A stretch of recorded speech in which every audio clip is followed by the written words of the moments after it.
So next is counters. So what is a counter?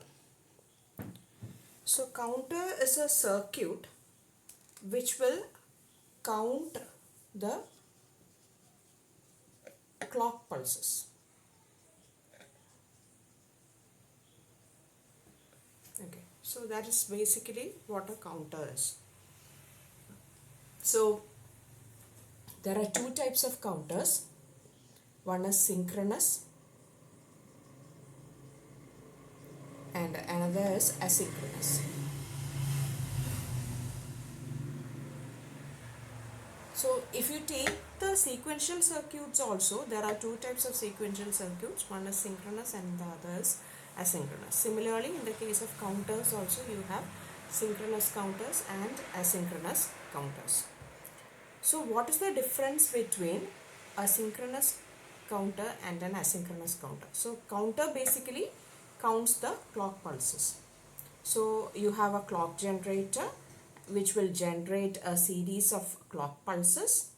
So something similar to this. So this is the output of a clock generator which you will be applying to the sequential circuit or the counter. Okay, so this is the first clock pulse, second, third, fourth, fifth, sixth, seventh. So these clock pulses are applied to the counter. So the counter will count how many clock pulses has come in. And after each clock pulse, the counter will do something. So that is what a counter is. So what is the difference between a synchronous counter and an asynchronous counter? So what do you have inside a counter? It is flip-flops. Okay, counter is made up of flip-flops and sometimes other gates also. So it's basically the main component in a counter is the flip-flop. So when you talk about a flip-flop, you have a clock. You have to apply a clock to the flip-flop. So that clock is what the counter is counting. So coming back to what is the difference between synchronous and asynchronous counters. So synchronous counter, if the counter has suppose 3 or 4 flip-flops, okay, some flip-flop, it can be SR, JK, TD, whatever flip-flop you are using, okay, depending on the application you will be using some flip-flop. So this is some flip-flop, say I have n flip-flops or 4 flip-flops. So all of them have clocks. Yes, all of these flip-flops have clocks. So this totally is called the counter. Okay, you have a circuit which has 4 flip-flops suppose, and this is your counter. You have other connections also. I'm not talking about that right now. So if all these 4 flip-flops or all the flip-flops in that counter is managed or controlled by a single clock, that is all the clock are shorted,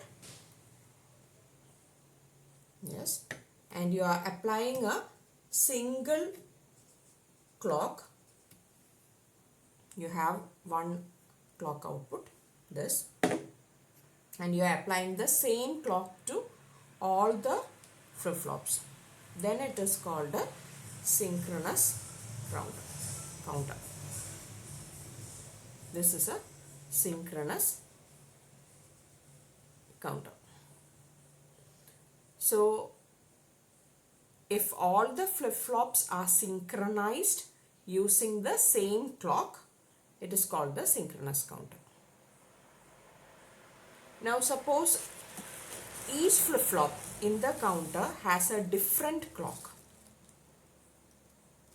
then it's called an asynchronous counter. Okay, so here same clock is applied to all the clock inputs of the flip-flops, that is synchronous counter. So all the flip-flops are synchronized using the same clock at time, say first clock first clock is applied to all the flip-flops at the same time. Second clock, it is applied to all the flip-flops at the same time. Okay, if the third clock comes here, then that is applied simultaneously to all the flip-flops. That is a synchronous counter. If this is not happening, suppose normally asynchronous counter is in this way.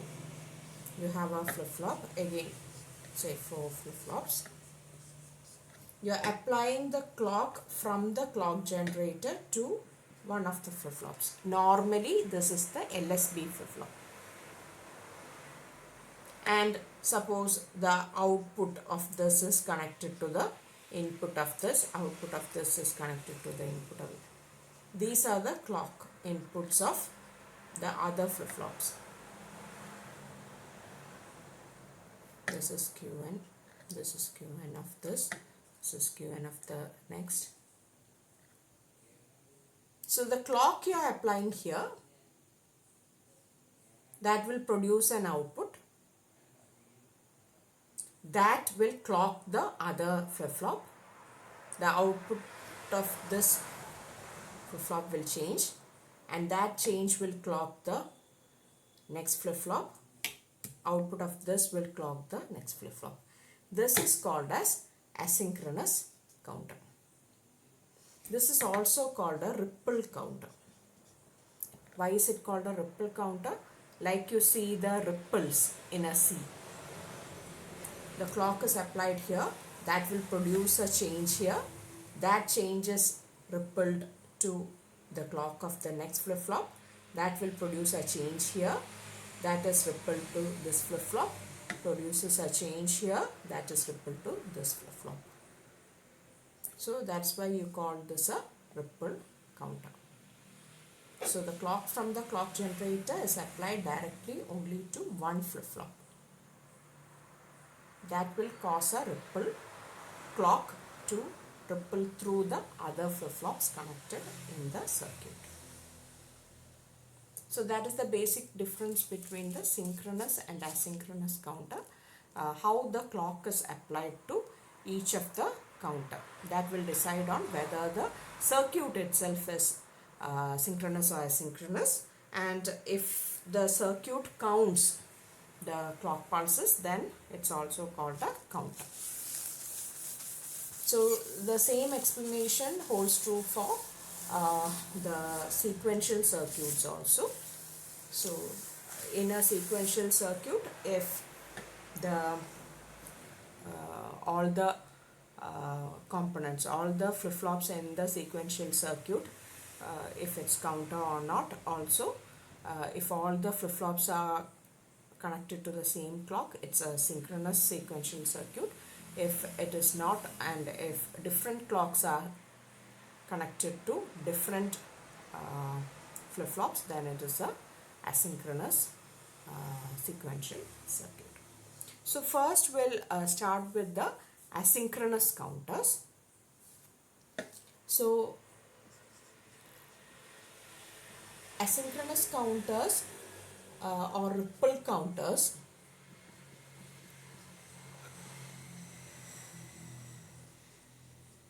there are three portions which you have to or rather 4 portions which you have to learn. One is the up counter, second is the down counter, next is the up down counter, and next is the mode counter.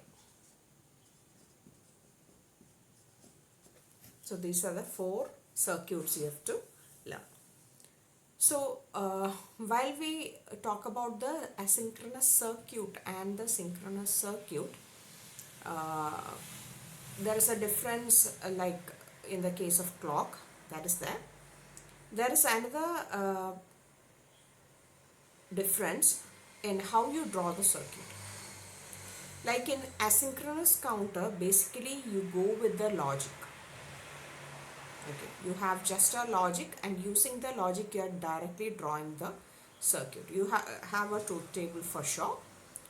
You know what the truth table is, and from the truth table you derive a logic, and using that logic you start drawing the circuit.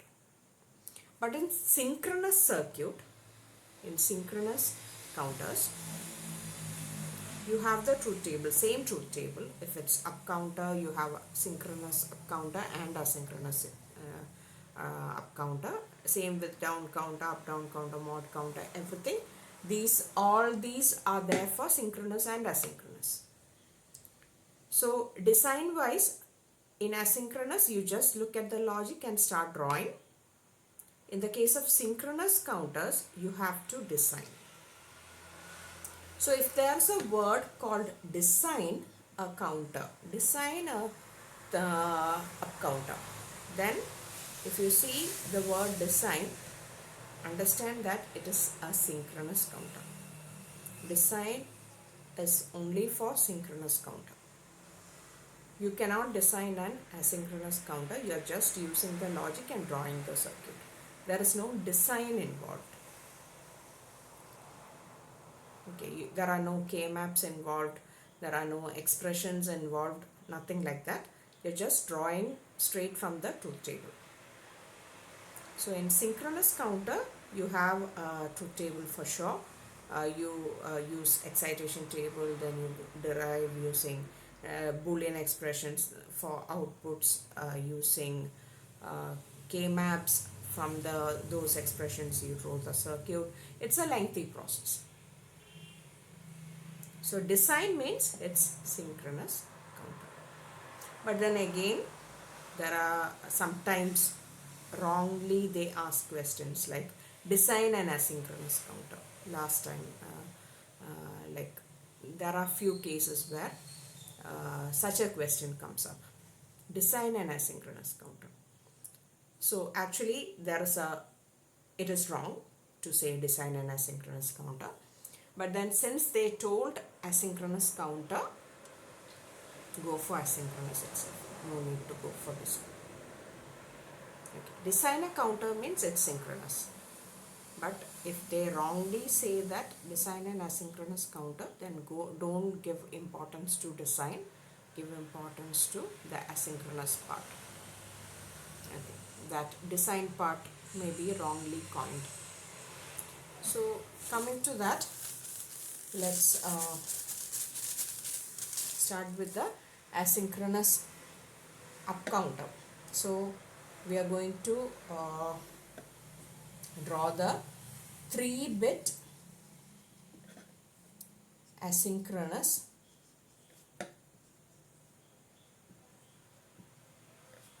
up counter.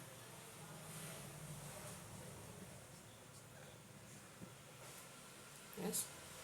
So when you see this, first what you will do is draw the truth table. So draw the truth table. So what is the truth table? The outputs of each of the flip-flops.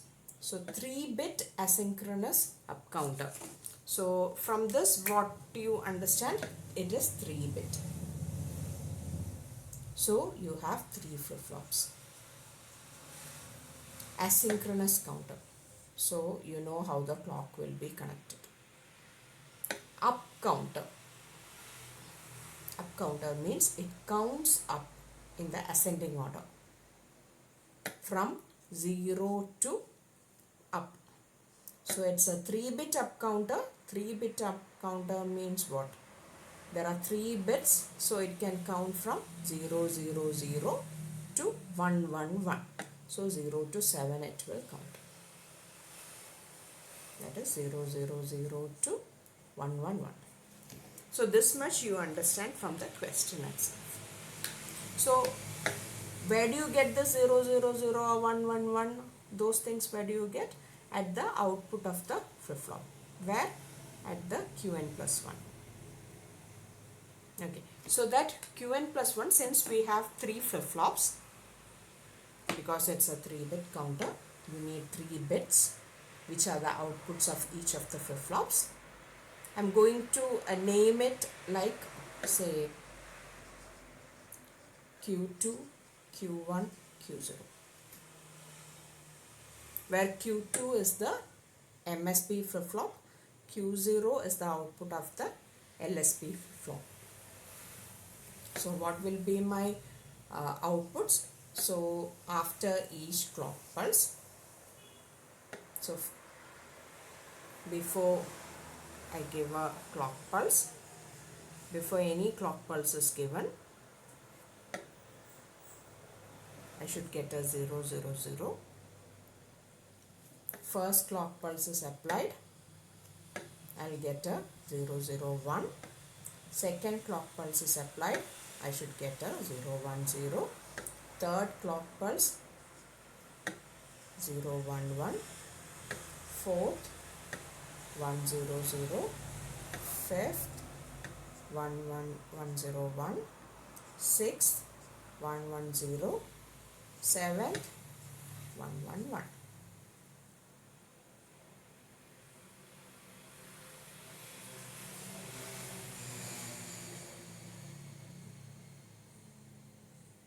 Yes, so this is my truth table. Okay, so I have 3 flip-flops. So in an asynchronous counter, you always write the LSB flip-flop at the left, because you will be applying the clock to the LSB flip-flop. And in all the circuits, unless and otherwise it is specified, you will assume that the clocks are all negative edge triggered, because in practical circuits you have negative edge triggered flip-flops. So you will be assuming likewise, unless and otherwise it is specified in the question. So you are giving the bubble to specify that they are negative edge triggered flip-flops. Negative edge triggered flip-flop means what? When the clock goes from 1 to 0, 1 to 0, this is 1, this is 0, at the negative edge of the clock pulse, these flip-flops will be triggered. That is, the flip-flop will give the Qn plus 1. Next state, when the clock, whatever comes here, goes through 1 to 0. So you'll be applying the clock directly to the LSB flip-flop. Okay. So suppose I'm using T flip-flop. So this is, since we are saying this is Q2, Q1, Q0, I will give the name as T0, this is Q0, this is Q0 bar, this is T1, this is Q1, Q1 bar, this is T2, Q2 and Q2 bar.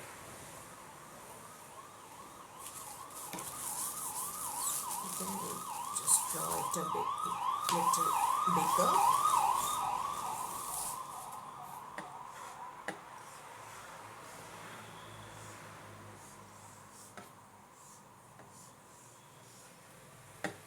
So T0, Q0, T1, Q1, T2, Q2. So this is MSB, this is LSB, and this is my clock. So if you look at this, you can see that Q0, which is the output of my LSB flip-flop, to which I am applying the clock. After every clock pulse, Q0 is complementing. It was 0 first, goes to 1, then 0, then 1, then 0, then 1, then 0. So after every clock pulse, Q0 is changing, complementing. So when can you make a T flip-flop to complement? when t equal to 1, qn plus 1 equal to qn bar. Okay, so initially before any clock is applied, all the clock flip-flops has 0 as the state, as the present state. Qn of this flip-flop and this flip-flop is 0. Now how do you set that? That I will say in the coming classes. How do you make all the flip-flops output to be equal to 0? So suppose all the flip-flop outputs are 0 initially. Then only I am applying the first clock pulse. So what should you give to T0 to make this equal to 1? It was 0 first. It should go to 1. So I should give T0 equal to 1. So if it was 0 first, then it will go to 1. Then when the next clock pulse comes, that from 1 to 0 it will go. Next clock pulse comes in, again it will complement. This will go on until you stop giving the clock pulses. So Q0 is sorted, it's okay. Now if you see Q1, you can see that Q1 initially it was 0. Here also it is 0. Again it goes to 1 when Q0 goes from 1 to 0. See, Q0 here goes from 0 to 1. Q1 is the same, no change. Q0 goes from 1 to 0, then Q1 complements. Q0 goes from 0 to 1, it is the same. Q0 goes from 1 to 0, this is complementing. 0 to 1, no change. 1 to 0, complements. 0 to 1, no change. So when does Q1 complement? When Q0 goes from 1 to 0. 1 to 0 means what? Negative edge. So if you give this Q0 as the clock to T1, this output will complement when this Q0 goes from 1 to 0. If it is going from 0 to 1, there is no change. That is, this is not triggered. So this flip-flop is triggered when Q0 goes from 1 to 0. And what kind of a flip-flop is this? It's a T flip-flop which is triggered when only during the negative edge of the clock pulse. So you can just give Q0 to this particular flip-flop. And you need it to complement when it is triggered. So you again give logic 1 to T1. Now if you see the relation between Q1 and Q2. Okay. So in Q1 and Q2, 0 to 0, no change. 0 to 1, no change. 1 to 1, no change. 1 to 0, again the negative edge, it complements. Again 0 to 0, no change. 0 to 1, no change. 1 to 1, no change. Only when Q1 goes from 1 to 0, that is during the negative edge, does Q2 complement. Otherwise, it's remaining the same.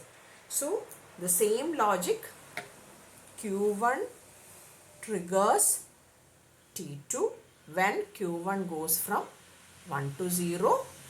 At that time, this will complement. So, this is the circuit of a up counter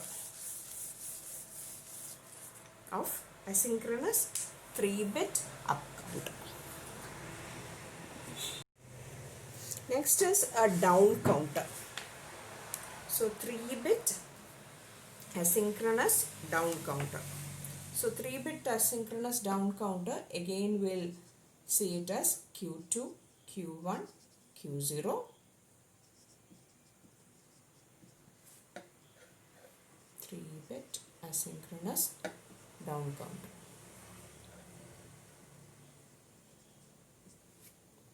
So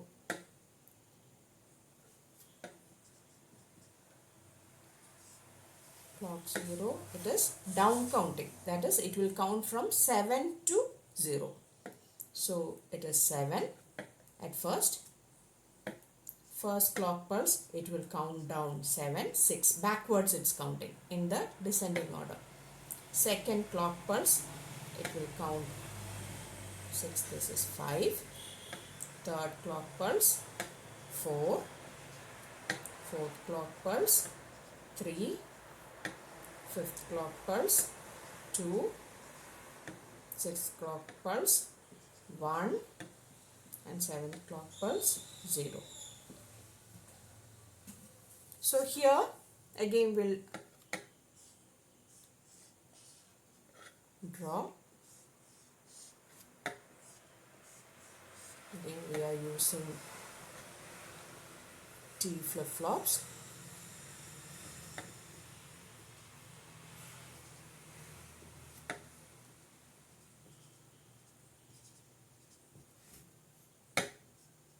Again negative edge triggered. Okay, so at each clock pulse Q0 is complementing. So you are applying the clock to the T0.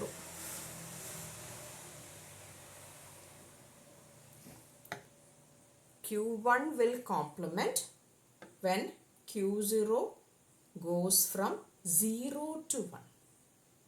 In up counter, T1 was complementing when Q0 went from 1 to 0 during the negative edge. But now Q1 is complementing when Q0 is going from 0 to 1 during the positive edge.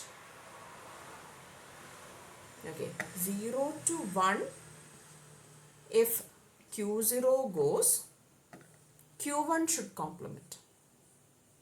So the issue is that you can't just give Q0 to the clock, because this flip-flop as such is made to be triggered only during the negative edge. It won't be triggered during the positive edge.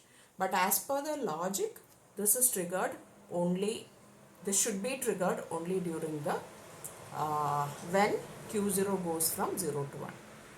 So what will you do?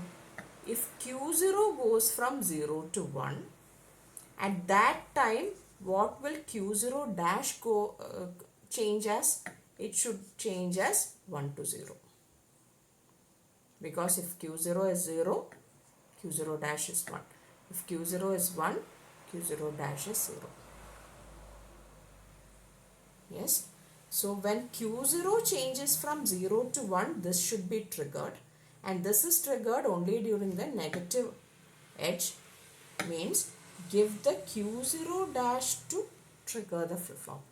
Because when Q0 goes from 0 to 1, this goes from 1 to 0. Likewise, in Q1, Q2 is triggered only when Q1 changes from 0 to 1, not in any of the other cases. So again, Q1 dash is given to this flip-flop, and since we are complementing in each case, T1 should all be connected to logic 1. If it is triggered, it should complement. When is it triggered? This will be triggered at every clock. This will be triggered when Q0 dash goes from 1 to 0, or when Q0 goes from 0 to 1. This is triggered when Q1 goes from 0 to 1 or Q1 dash goes from 1 to 0. So this is 3-bit asynchronous down counter.